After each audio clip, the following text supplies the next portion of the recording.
आत्मीय बंधु,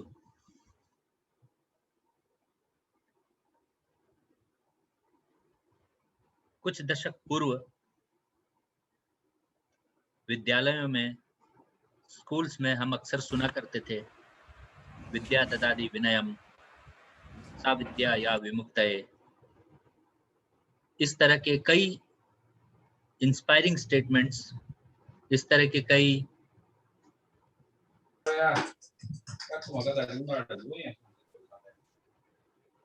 मोटिवेशनल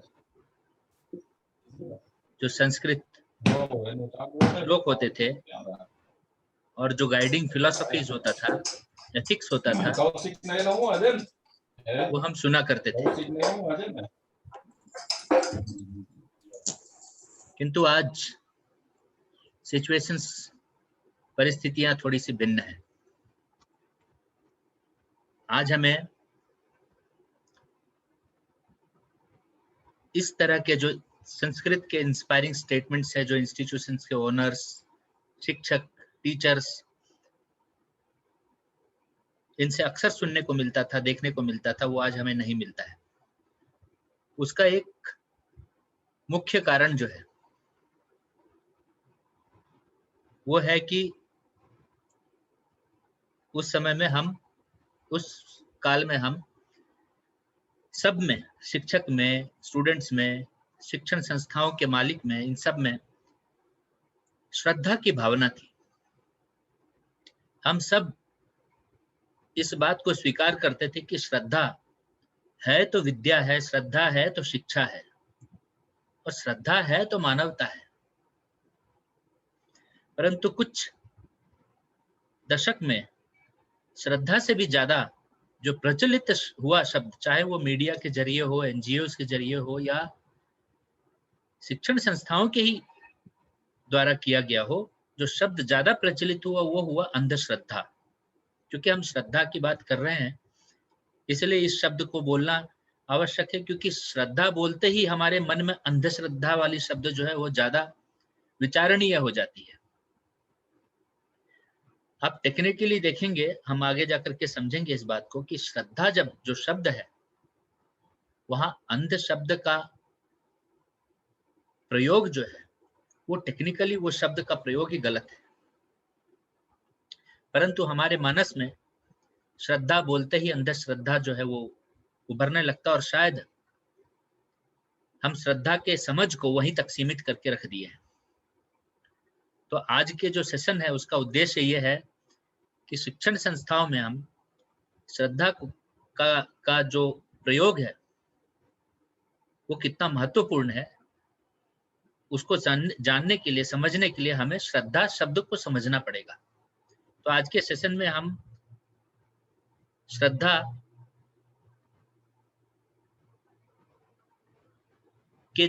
शब्द का उद्देश्य क्या है, श्रद्धा के गुण क्या है, और श्रद्धा का प्रयोग यानी श्रद्धा को व्यक्त कैसे करते हैं, इन तीन चीजों पे चर्चा करेंगे।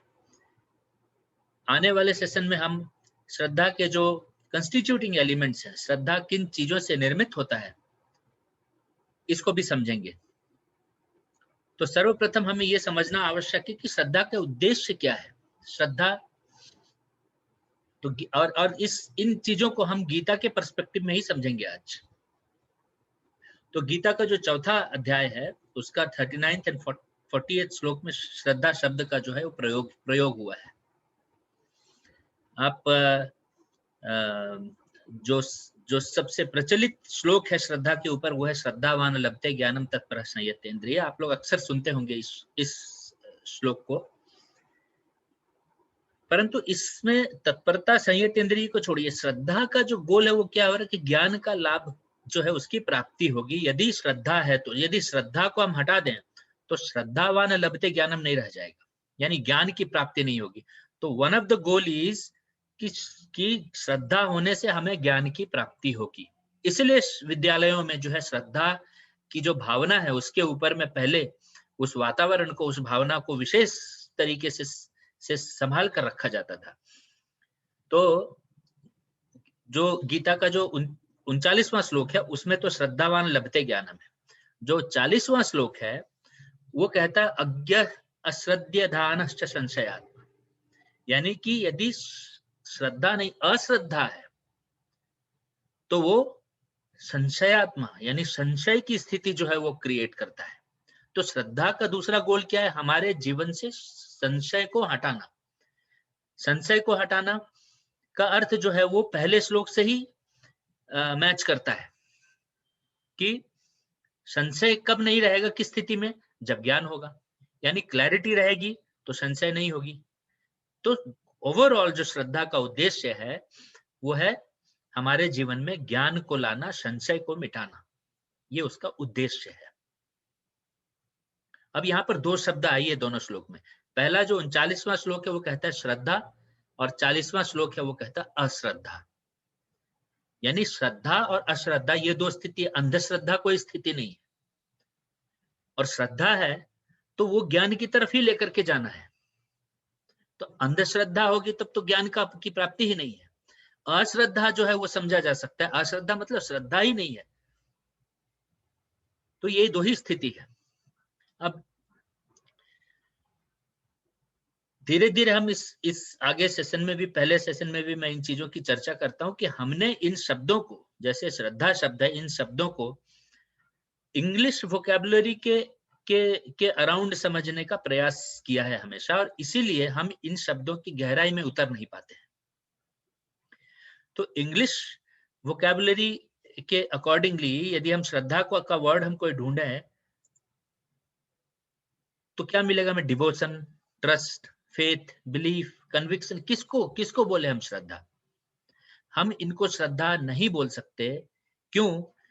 क्योंकि डिवोशन का गोल नॉलेज है या नहीं है, ये इंग्लिश के अकॉर्डिंगली डिवोशन का गोल नॉलेज नहीं है, ट्रस्ट का गोल नॉलेज नहीं है, फेथ का गोल नॉलेज नहीं है, बिलीफ तो नॉलेज है ही नहीं, बिलीफ तो बिलीफ ही है। बिलीफ को हम बोल सकते थे कि अंध है, और ज्यादातर विश्व में जो रिलीजियस थॉट्स है वो बिलीफ्स हैं। लेकिन हमारी सांस्कृतिक व्यवस्था में इन शब्दों की कहीं पर भी फिटमेंट नहीं आती है। श्रद्धा इनसे बहुत ज्यादा गहरा शब्द है। और अभी तो आपको उद्देश्य बताया, अब हम श्रद्धा के गुण को समझ लें। श्रद्धा क्या है? तो गीता के 17वें अध्याय में जो श्रद्धा त्रय विभाग योग, वो पूरा का पूरा अध्याय श्रद्धा को ही डेडिकेटेड है। तो वहां पर तीसरे नंबर का जो श्लोक है, सत्वान रूपा सर्वस्य श्रद्धा भवति भारत। सत्वान रूपा मतलब हमारे जो अंतःकरण का जो स्वरूप है, अंतःकरण पे हम अलग से विशेष सेशन लेंगे, अगला सेशन अंतःकरण पे करेंगे हम। लेकिन हमारी जो इनर बॉडी है, इनर इंजीनियरिंग जो हमारे पूज्य सदगुरु जी कहते रहते हैं, हमारी जो इनर बॉडी है, अंतःकरण जो है, उसकी जैसी स्थिति है हमारी, वो श्रद्धा है। तो श्रद्धा की डेफिनेशन जो है वो यहाँ आती है कि श्रद्धामय अयम पुरुषो यो श्रद्धा स एव सः, मतलब पुरुष जैसा श्रद्धा है वैसा ही पुरुष है। तो हम क्या हैं? हम अपनी श्रद्धा का एक प्राकट्य स्वरूप है। तो श्रद्धा सिर्फ डिवोशन नहीं है, क्योंकि डिवोशन सिर्फ हम डिवोशन नहीं हो सकते, सिर्फ ट्रस्ट नहीं हो सकते, हमारी बहुत सारी विकल्प। तो श्रद्धा हमारा पूरा का पूरा प्राकट्य स्वरूप जो है वो हमारी श्रद्धा है। और ये श्रद्धा जो है वो 3 गुण के हैं, सत्व, रजस और तमस। अब सत्व क्या है, रजस क्या है, तमस, इसकी डिटेल्स आप गीता के 14वें अध्याय में पढ़ सकते हैं। परंतु इन शॉर्ट आप समझ लीजिए कि सत्व यानी जो ज्ञान की तरफ लेकर के जाए, जो ज्ञान से ड्रिवन हो, जो प्रकाशित हो, जो क्लैरिटी रखता हो, वैसे जितने थॉट्स, कर्म, जो कुछ भी है वो सब सत्व है। रजस मतलब जो डिजायर्स से ड्रिवन हो, और तमस मतलब जो इग्नोरेंट हो। इतना ही आप शॉर्ट में समझ। जो इग्नोरेंस, आप क्यों कर रहे हो, क्या कर रहे हो, आपको पता ही नहीं है, बस कर रहे हो क्योंकि आपको मजा आ रहा है, दैट इज तमस। डिजायर्स मतलब आपकी कुछ इच्छाएं हैं, उसको चेज करते हुए आप कुछ कर रहे हो, दैट इज रजस। परंतु इन दोनों से परे कोई भी काम करने का प्रभाव क्या है, उद्देश्य क्या है, करना चाहिए नहीं करना चाहिए, लाभ हानि से परे, जब आप उस ज्ञान वश उस काम को किसी काम को करते हो तो वो सत्व हो जाता है। तो ऐसे हमारी जो श्रद्धा है ये तीनों गुणों से तीनों गुण जो है वो श्रद्धा जो वो है हमारी श्रद्धा को डिफाइन करती है। तो ये श्रद्धा इन अवर लाइफ में आप अब तीसरा जो वक्त आता है कि हम श्रद्धा को एक्सप्रेस कैसे करते हैं।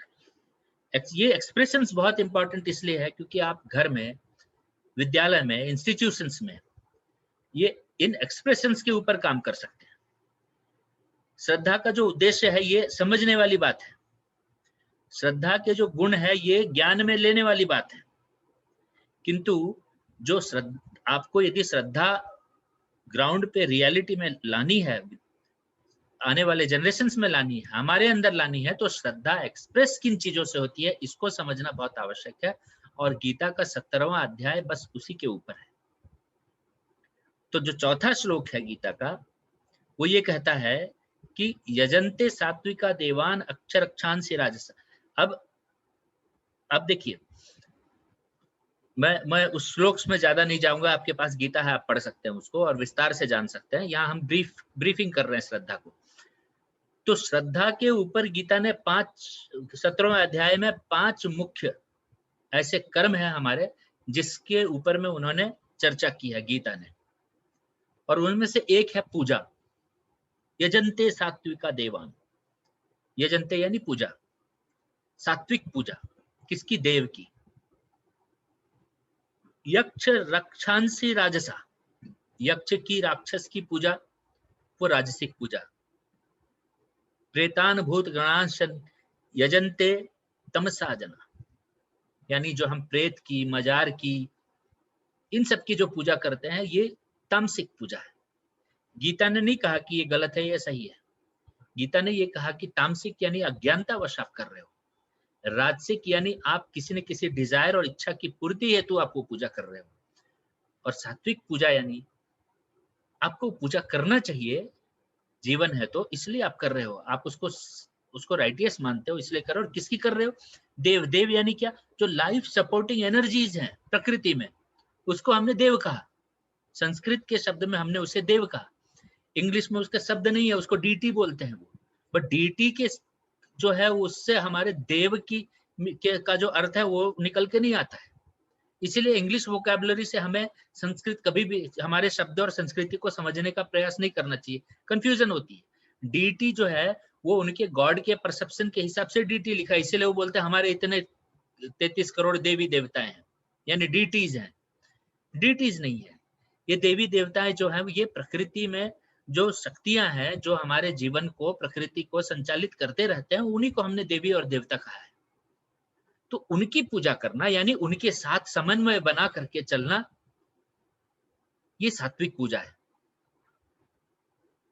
तो ये गीता कहता है कि puja, this is an expression, this is how you can create shraddha in your environment. एक है उसका एलिमेंट पूजा, हमने विद्यालयों से निकाल दिया है क्योंकि हम उसको कम्युनल बोलने लग गए हैं। तो हम गोल से भटक, क्योंकि हम श्रद्धा शब्द को ही नहीं समझे, हमने गोल से हम भटक गए। उसके जो गोल्स हैं जो आपको कहा, वो हमारे गोल्स रह ही नहीं गया विद्यालयों में। तो इसीलिए ये एलिमेंट्स वहां से गायब होने लग गए। नहीं तो सरस्वती पूजा होती थी, गणेश पूजा होती थी, विद्या की देवी है। तो श्रद्धा का आधार था, हमने निकाल दिया एक पिलर। दूसरा, 7वें श्लोक में गीता कहता है आहार त्वपि सर्वस्य त्रिविधो भवति प्रिय, यानी जो हम भोजन करते हैं ये भी 3 गुण के हैं, सात्विक है, रजस है और तमस है। डिटेल्स आप गीता में पढ़ सकते हैं। किंतु ये जो गुण के आधार पे, यानी कि हमारी शिक्षा का उद्देश्य क्या होना चाहिए? इग्नोरेंस से निकाल के हमें नॉलेज में एस्टेब्लिश करना, यानी तमस से निकाल के सत्व में लाना। इसलिए आप इंस्टीट्यूशंस बनाए हैं, आप लोगों को इग्नोरेंट रखें इसलिए इंस्टीट्यूशंस नहीं बनाए हैं और लाखों खर्चा कर रहे हैं। तो भोजन क्या करना चाहिए, सात्विक भोजन क्या है, उसके गुण क्या है, ये भी आज इंस्टीट्यूशंस के इंटरेस्ट नहीं है। और भोजन तो वो है कि जो हम खाते हैं वो बनते हैं।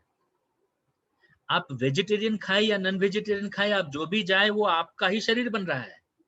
आप मछली खाते हैं तो मछली आप नहीं बनते हैं, आप तो व्यक्ति रहते हैं। या टमाटर खाते तो आप टमाटर नहीं बनते हैं। इसलिए हम जो खाते हैं वो बनते हैं। तो क्या खाने से हम सात्विक बनते हैं, क्या खाने से तामसिक बनते हैं, ये एजुकेशन इंस्टीट्यूशंस के के एरिया ऑफ इंटरेस्ट या उनका एरिया रहा ही नहीं। तीसरा, यज्ञ तपः तथा दानम तेषाम भेदम इमं शृणु, यानी कि यज्ञ, दान और तप, ये तीन जो है ये भी श्रद्धा के अंतर्गत आता है। तो यज्ञ क्या है? गीता में अन्य चैप्टर में यज्ञ के ऊपर बहुत चर्चा है, बहुत, लेकिन आप उसको प्रैक्टिकल लाइफ के कॉन्टेक्स्ट से आप यूं समझ लें कि जहां पर भी हम दक्षिणा देते हैं वो यज्ञ के श्रेणी में आता है। दक्षिणा यानी आप फीस देते हैं स्कूल्स में। फीस किसको देते हैं? एक्सपर्ट्स को देते हैं आप, कुछ सर्विसेज लेने के लिए, आज के कॉन्टेक्स्ट में बोले तो वो जो क्रिया करना आप चाह रहे हैं वो यज्ञ के अंतर्गत आता है। आपको उसको करने में कुछ चैरिटी करते हैं, आप कुछ दान देते हैं, और उस क्रिया को करने के लिए कुछ प्रूवन प्रोसीजर्स होते हैं जो जिसको हम मंत्र कहते हैं। तो ये जो प्रूवन प्रोसीजर्स है और ये जो इन्वॉल्वमेंट होती है इन सब चीजों की, फैन ऑफ इन्वॉल्वमेंट होती है इन सब चीजों की, उसको हम लोग यज्ञ कहते हैं। अब स्कूल ये फीस जो है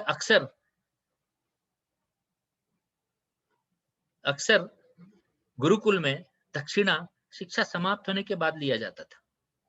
ये अलग बात है कि गुरुकुल पूरी राजकीय व्यवस्था या मंदिरों के अंतर्गत वो चलता था तो फंड्स की कमी नहीं थी। आज हमें फीस लेना पड़ रहा है, ये आज की व्यवस्था का, पर उसमें कुछ गलत नहीं है, किंतु दक्षिणा का कल्चर नहीं है। स्टूडेंट्स किसको दे, उसका कोई एक गुरु ही नहीं है, किसको दे, किसको दे, ये कंसेप्ट हो जाएगा। तो विद्यालयों में अब यज्ञ नहीं होता है। यज्ञ यानी जो परिभाषित कर रहे हैं हम विद्यालयों को, वो नहीं हो रहा है वहां। अब उसके आगे आप आते हैं तप को आप ब्रीफली यूं समझ लीजिए कि धर्म की रक्षण के लिए, धर्म के लिए हम जो कष्ट उठाते हैं वो सब तप के अंतर्गत जाता है। हमारा शिक्षकों विद्यार्थियों का धर्म क्या है? शिक्षा और विद्या की प्राप्ति करना, स्किल्स को अटेन करना, कैरेक्टर को अटेन करना, वैल्यूज को अटेन करना। उसके लिए तप की क्रिया क्या है? प्रैक्टिस करना, परसिवियर करना, लगातार प्रयास करना। ये कल्चर नहीं है। आप पीरियड्स में, ट्यूशंस में शिक्षक पढ़ा जाते हैं, निकल जाते हैं। अब तो अब शिक्षकों में ये चीज कौन करवाएगा? अब क्या ये लर्निंग मशीन्स कराएंगे? ये उनको परसिवियर कराना, उनसे प्रैक्टिस कराना, बार बार उनसे उनके अंदर वो जागृति लाना कि वो लगातार एफर्ट ले, ये क्या ई लर्निंग मशीन्स कराएंगे? तो आपने विद्यालयों से वो भी निकाल दिया। और लास्ट जो एक क्रिया है जहां जो श्रद्धा से व्यक्त होता है वो है दान। अब दान को भी हम इंग्लिश के जरिए समझते हैं तो क्या? चैरिटी। अब ये दान के तो कई रूप है, अन्नदान है, श्रमदान है, कन्यादान है। तो क्या कहें, हम कन्या की चैरिटी करते हैं। हम अंग्रेजी शब्दों के जरिए हम संस्कृत और हमारी सांस्कृतिक व्यवस्था को, मैं बार बार इस बात को बोलता हूं, उसके जरिए इसको समझने का प्रयास ही नहीं करें। प्रयास करते ही आपकी समझ जो है वो फीकी पड़ जाएगी। तो जो दान है वो समय, जगह और व्यक्ति, इन तीनों को संज्ञान में लेते हुए, बिना किसी इच्छा के, बिना कुछ रिटर्न पाए हुए, उचित मानते हुए, और हमारी यथोशक्ति जो हम दान करते हैं वो दान सात्विक दान होता है। यदि हम किसी को कुछ देते हैं ये सोचते हुए मदद करते हैं, दान देते हैं कि हमको ऐसा करने से बाद में ये लाभ होगा, राजसिक। और जब हमें ये पता ही नहीं है कि हम किसको दे रहे हैं पैसा, वो कहाँ जा रहा है, लेकिन हम दे रहे हैं, तो वो तामसिक दान है। आज के तारीख में ज्यादातर एनजीओ के साथ मिलकर के जो भी हम काम कर रहे हैं वो सब तामसिक दान के अंतर्गत जाता है, क्योंकि हम देते हैं कुछ और वो जाता है कहीं और, होता है कुछ और उस पैसे का। तो तामसिक दान हमें नुकसान देता है, सात्विक दान हमें शक्ति देती है। सात्विक दान हमारी सामाजिकता को, हमारे अपने प्रभाव को, लीडरशिप को, व्यक्तित्व को प्रबल करता है। विद्यालयों में, स्टूडेंट्स में दान की प्रवृत्ति लाने की क्या व्यवस्था है? अरे पूजा होगा तो दान होगा। अपने दान के जो बाकी स्वरूप, यज्ञ होगा तो दान होगा, तप है तो दान है। आपने दान के जो एलिमेंट्स हैं वो तो पहले ही हटा रखे हैं, तो दान की तो संभावना ही नहीं है।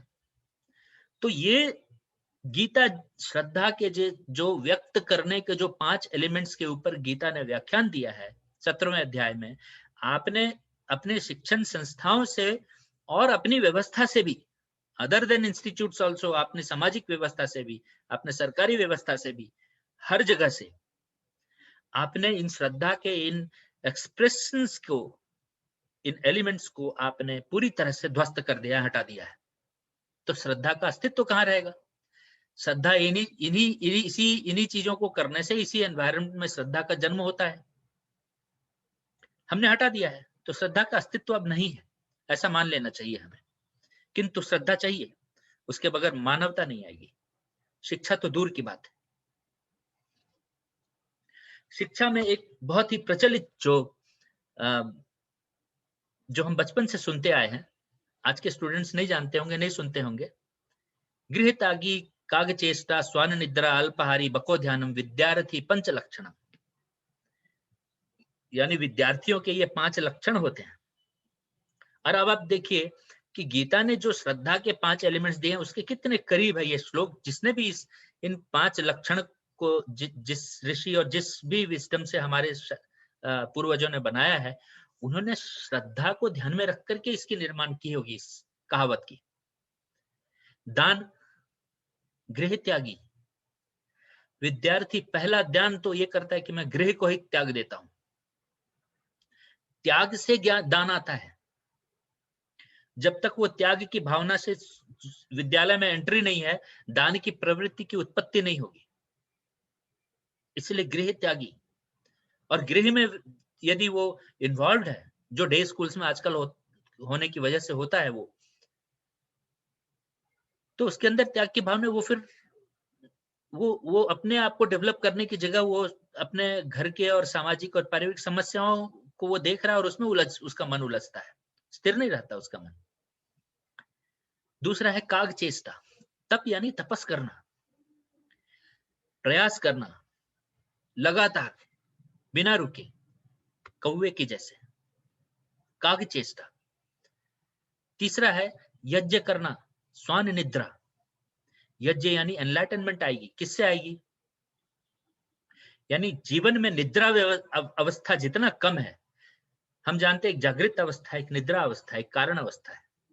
निद्रा अवस्था यानी जहां हम जागृत नहीं है, हमारे होने का ना होने का भाव ही हमें पता ना हो। और जागृत अवस्था मतलब वी आर अवेकेंड। यज्ञ हमारी जागृत अवस्था को प्रबल करने के लिए होता है। तो स्वान निद्रा यानी कुत्ते की जैसे नींद, थोड़ी सी आहट हुई नहीं कि आंख खुल जाए। बहुत ज्यादा भारी खाने वाला, अल्पहारी उसके लिए होना जरूरी है। बहुत ज्यादा खाने वाला जो बच्चा है वो बहुत गहरी नींद में सो जाता है फिर, और बहुत लंबा नींद भी सोता है, इसलिए अल्पहारी।